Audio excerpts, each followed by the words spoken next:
वो जानबूझ के देर कर रहे हैं। वो कह रहे हैं कि जो है मैं आला अधिकारी को, जबकि एसएचओ साहब को हम सबूत दिखा चुके हैं। आप चाहें तो एसएचओ साहब को इस बात को जो है वो इस बात को तकसीद कर सकते हैं कि हम जो कह रहे हैं वो ठीक है, लेकिन ये दूसरे की आड़ में एक साजिश के तहत ये जो है इस आंदोलन को कुचलने को, और ये इतनी जल्दी कुचलेगा नहीं। ये कुछ भी कर लें, जितने मर्जी दुष्चक्र लचा, जनता की आवाज को सरकार को सुनना पड़ेगा, केंद्र सरकार को सुनना पड़ेगा।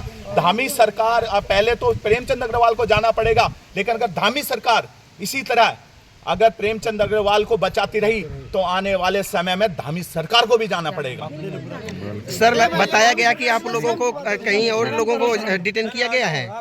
देखिए, हमारे 50-60 लोगों को डिटेन कर दिया गया है, हम लोगों को दरियागंज थाने के बजाय, जबकि ये जुडिशरी जो है दरियागंज थाने की होती है, लेकिन देखिए हम लोगों को राजेंद्र नगर थाने वेस्ट में लाया गया है। सर, तो इसका मतलब आप समझ सकते हैं कि दिल्ली पुलिस कहीं ना कहीं इस साजिश में शामिल है, ये समझा जा सकता है। अध्यक्ष जी, जो बाकी के लोग हैं हमारे, वो सब ठीक है, बाकी के लोग हैं, बाकी सब ठीक है। मारपीट की गई है, हमारे जो लीगल एडवाइजर है महावीर सिंह परसवान, उनको लात मारी गई है। एक एसीपी है, उनका नाम हमें अभी हम लोग हमारे पास रिकॉर्डिंग है, लात मारी गई है। इसके अलावा हमारे उत्तराखंड से एक पनेरू जी आए हैं, हरीश पनेरू, उनको जो है घूसा मारा गया है। मेरे साथ भी भारी बदतमीजी कर, मेरे को घूसा मारा एसीपी साहब ने। तो मैं आप सबको यही क्योंकि है, और आप लोग जमे रहिए, कोई बात नहीं। जय भारत।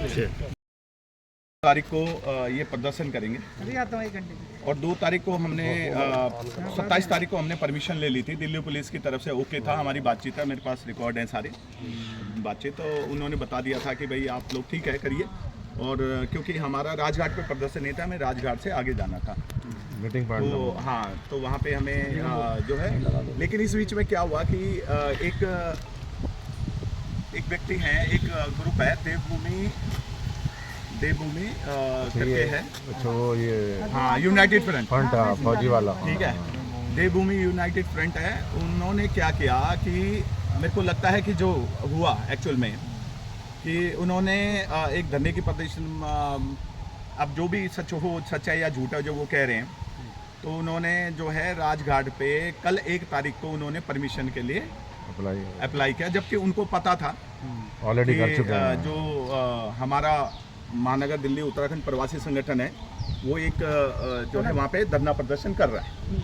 तो उन्होंने साजिश के तहत कल जानबूझ के दरियागंज एसएचओ को इंटीमेट करते हुए कि हम कल जो है राजघाट पे प्रदर्शन करेंगे, जबकि हमारे पास परमिशन है। हमने अभी एसएचओ साहब राजेंद्र सिंह जी हैं यहाँ पे, जो राजेंद्र नगर थाने के एसएचओ, इनको हमने कहा कि आप लोग जो है हमारे ये पेपर देखिए। उन्होंने ओके किया, उन्होंने कहा कि हाँ ठीक है भाई आपके पास है। लेकिन जो दिल्ली पुलिस ने खेल खेला हमसे, वो ये खेला कि वो जो जनहित वाला एक है, जनहित संवाद करके जो देवभूमि यूनाइटेड फ्रंट है, उसकी आड़ में, क्योंकि उनकी परमिशन डिनाई होगी थी, उसके आड़ में हमें डिटेन कर लिया गया। मैंने भी वो लेटर पढ़ा, मुझे बड़ा खराब लगा। ये दूसरी पार्टी कैसे घुस रही है, हमारा प्रदर्शन अलग है। तो ये जानबूझ के ये सरकार के साथ मिलके प्रेमचंद अग्रवाल की जड़ें इतनी गहरी हैं कि वो सिस्टम को दिल्ली पुलिस तक को नियंत्रित कर रहा है, ठीक है। और आप ये देखिए कि किस तरह हमारे साथ साजिश की, और दिल्ली पुलिस ये दिखाने की कोशिश कर रही है कि उनका जो है उनको जो है हाँ मिसलीड हुआ, लेकिन ऐसे भी मिसलीड नहीं था। दिल्ली पुलिस को सब पता था कि ये क्या साजिश है, और वो दिल्ली पुलिस के ही और प्रेमचंद अग्रवाल ने मिलकर ये जो उत्तराखंड की सरकार ने जो दबाव डाला होगा केंद्र सरकार पे, क्योंकि सेंटर में भी भाजपा की सरकार है, तो ये सब एक कुचक्र रचा गया। उस कुचक्र के तहत जो है हमारे इस आंदोलन को कुचलने का प्रयास किया गया। मैं इसकी कड़ी भर्त्सना करता हूँ, और मैं सारे उत्तराखंड समाज से ये कहना चाहता हूँ कि ये मामला यहीं ख़त्म नहीं होगा। आज अगर इस आंदोलन को दबाने की कोशिश हुई है, और उग्रता के साथ, अभी तक तो हम शांतिपूर्वक कर रहे थे, और उग्रता के साथ ये आंदोलन होगा। इस आंदोलन को जब तक प्रेमचंद अग्रवाल जैसा गालीबाज दुष्ट नेता जो विधानसभा के अंदर हमको गाली देता है, उसका जब तक निष्कासन नहीं हो जाता, भाजपा उसको पार्टी से बाहर नहीं कर देती, तब तक जो ये आंदोलन हम छोड़ेंगे नहीं। हमारा MDUPS ग्रुप इसको लगातार उठाएगा।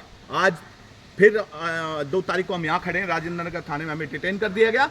हम फिर आंदोलन की दोबारा से रूपरेखा बनाएंगे, और उसको और व्यापक तरीके से और बहुत प्रभावी तरीके से हम इसको आगे ले जाएंगे। ये मेरा आप लोगों से वादा है, मैं कभी झुकूंगा नहीं, ये मेरा वादा है, मैं कभी झुकूंगा नहीं। चाहे मुझे इसके लिए अपने जान का बलिदान करना पड़े, मैं करके रहूंगा। जय भारत जय उत्तराखंड।